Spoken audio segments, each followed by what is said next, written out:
고 군산 신시도 최양읍부제 난파선 체류장소를 찾아가는 날, 서해바다는 높은 파도와 바닷바람이 거칠게 몰아치는 모습이다. 새만금 방조제 신시도 주변은 세찬 눈보라가 휘날리고 있다.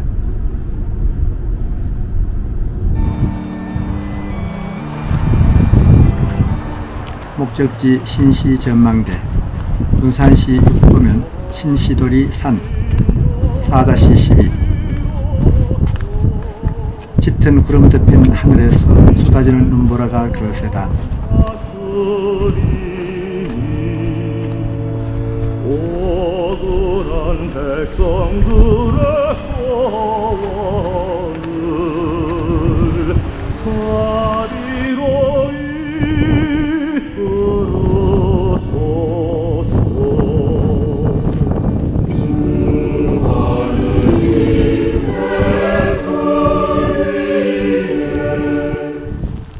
와, 진눈깨비가 지금 세차게 몰아치는 상황입니다.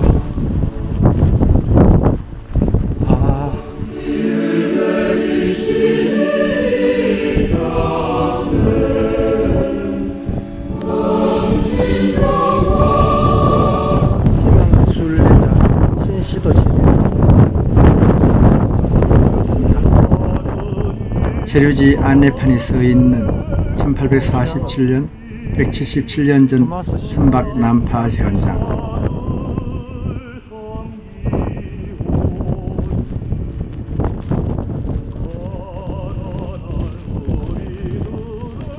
이 지금 탑, 기념탑 남쪽에 이렇게 자고 있습니다.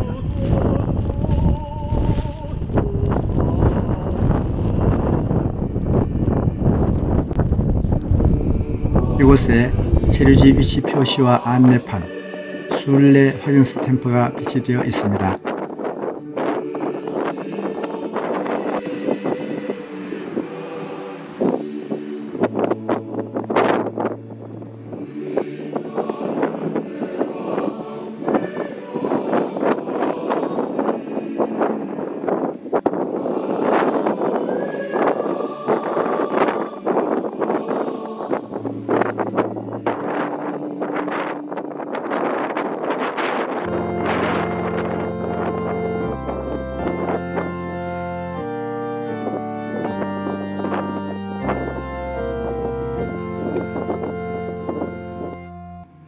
(2006년 3월 1일) 청주교구장 장봉훈 주교께서 인준한 가경자 최양읍 사제 시복 시성 기도입니다. 지극한 사랑으로 인류를 구원하시는 하느님, 최양읍 토마스 사제를 보내주시어 혹독한 박해로 쓰러져가는 한국교회를 다시 일으켜 세우셨으니 그 자애로운 은총에 감사하나이다. 땀의 순교자 최양읍 토마스 사제는 굳건한 믿음과 불타는 열정으로 구말리 고달픈 길을 마다하지 않고 방방곡곡 교우촌을 두루 다니며 복음을 전하고 신자들을 돌보는데 온 정성을 다 바쳤나이다. 자비로우신 주님, 간절히 청하오니 최양읍 토마스 사제를 성인 반열에 들게 하시고 저희 모두가 그의 선교 열정과 순교 정신을 본받아 이 땅의 복음화와 세계 선교를 위하여 몸바치게 하소서. 우리 주 그리스도를 통하여 비나이다. 아멘.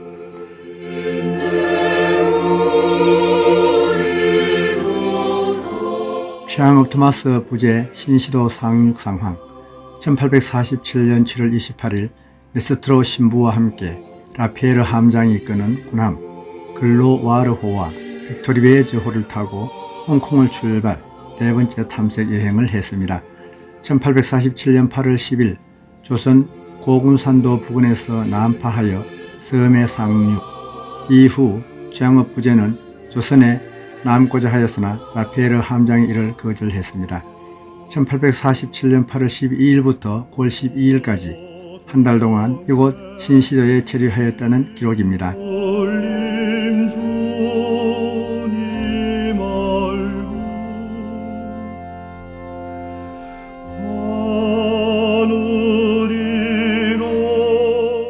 최양업 토마스 부재 신시도 체류지 안내판의 내용입니다.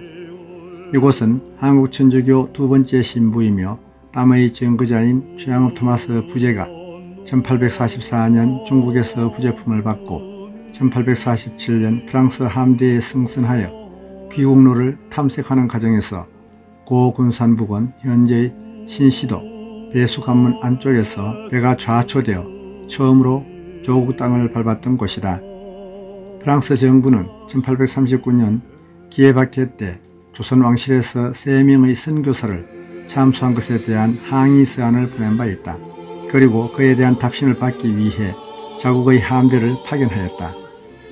이때 최양업은 프랑스 함대의 통역관으로서 파리 외방정교회 선교사 에스트로 신부와 함께 그 배를 탔던 것이다.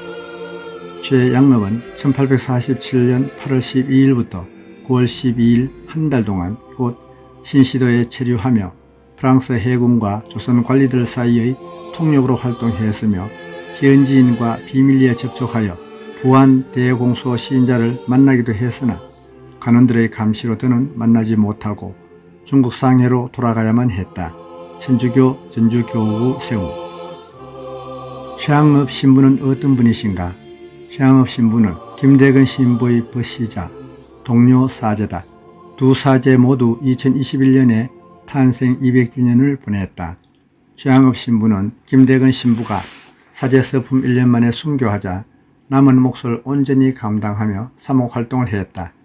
그는 전국에 흩어져 있던 127개 교우촌을 해마다 7,000리 2,800km를 걸어 찾아다녔기에 길 위의 목자로 불린다. 최양업 신부는 이렇게 전국적인 사목활동을 하다 12년 만인 1861년 결국 탈진에 쓰러졌고 고열에 시달리다 14일 만에 병사했다. 그해 나이 40세이었다. 다음은 최양업 신부님 생애를 보겠습니다.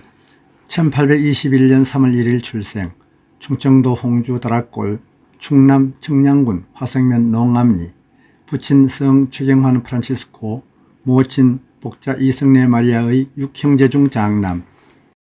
1836년 12월 3일 신학생으로 선발되어 변문으로 출발. 동료 최방제 프란치스코 하비에르, 김대근 안드레아와 함께 1837년 6월 7일 중국 대륙을 남하하여 마카오에 도착.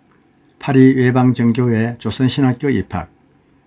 1843년 3월 부친 최경환 프란치스코와 모친 이성래 마리아의 순교 소식을 듣게 됨. 1844년 12월 10일경 김대근과 함께 부재로 서품됨. 1847년 8월 10일 조선 고군산도 부근에서 난파하여 섬에 상륙. 1849년 4월 15일 400주일에 예수의 회원이자 강남 대목구장인 마르스카 주교에 의해 사제로 서품됨.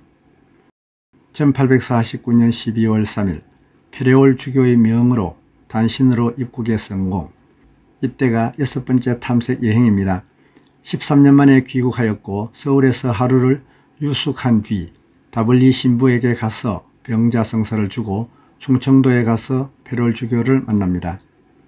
1850년 초에서 6월 용인 한덕골, 경기도 용인군 이동면, 묵리에서 아우들을 만난 뒤 순회, 정교활동에 들어갑니다. 5개 도 5,000리, 간을 경남 울주군 상곡면 등흥리 교촌을 방문합니다. 1850년 10월 1일 도안골, 충남 부여군 충하면 지성리에서 르그레즈와 스승 신부에게 7번째 서한 발송, 이전 서한은 중국 상해에서 작성 발송되었습니다. 1851년 10월 15일 절골, 충북 진천군 백곡면 용덕리에서 8번째 서한 발송, 1854년 9월 9번째 서한 분실되었습니다.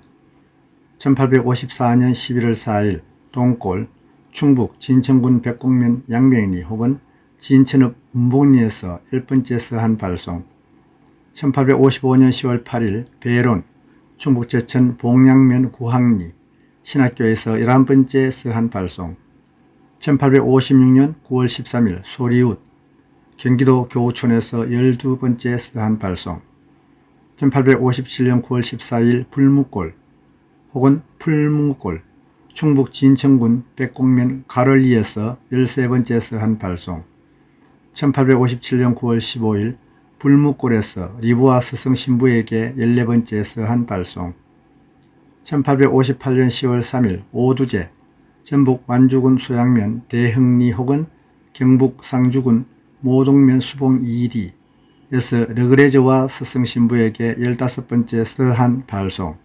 1858년 10월 4일 오두제에서 리부아 스승 신부에게 16번째 서한 발송, 1859년 10월 11일 안곡 경북 선산군 무월면 안곡리에서 17번째 서한 발송, 1859년 10월 12일 안곡에서 리부아 스승 신부에게 18번째 서한 발송, 공과 번역 작업이 완료됩니다.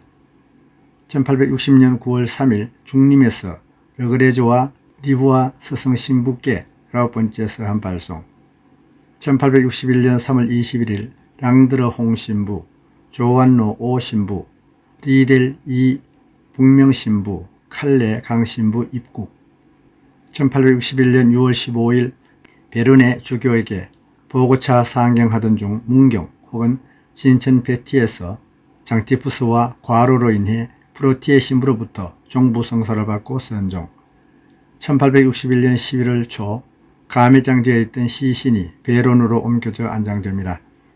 2016년 4월 26일 하느님의 종 최양업 토마스 신부 가경자 선포 프란치스코 교황. 이상으로 조선의 두 번째 사제가 되시어 박해시대 전국적인 사목활동을 수행하시고 사목서한을 남기신 땀의 순교자 가경자 최양업 신부님의 생애 기록을 소개하며 신부님의 시복 시승을 기도드립니다.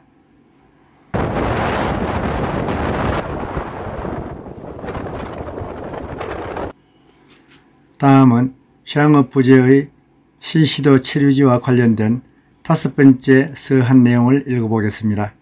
발신일 1847년 9월 30일 발신지 상해 수신인 르그레즈와 신부 예수 마리아 요셉 지극히 공경하고 경외하올 르그레즈와 신부님께 홍콩에서 조선으로 항해하려 할 즈음에 신부님께 짧은 넷째 편지 한 통을 보냈습니다.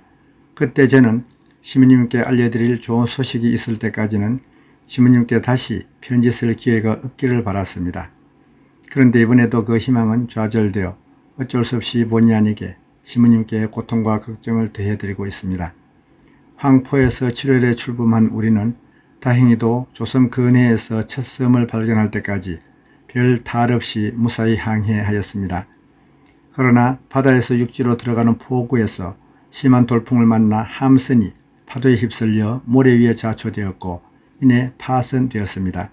우리는 모두 어떤 섬으로 피신하였습니다. 그래서 함장은 지체 없이 종선을 상해로 보내어 서양 함선들에게 구원을 요청하였습니다. 우리는 피신한 섬에서 한 달 이상 천막을 치고 살았습니다.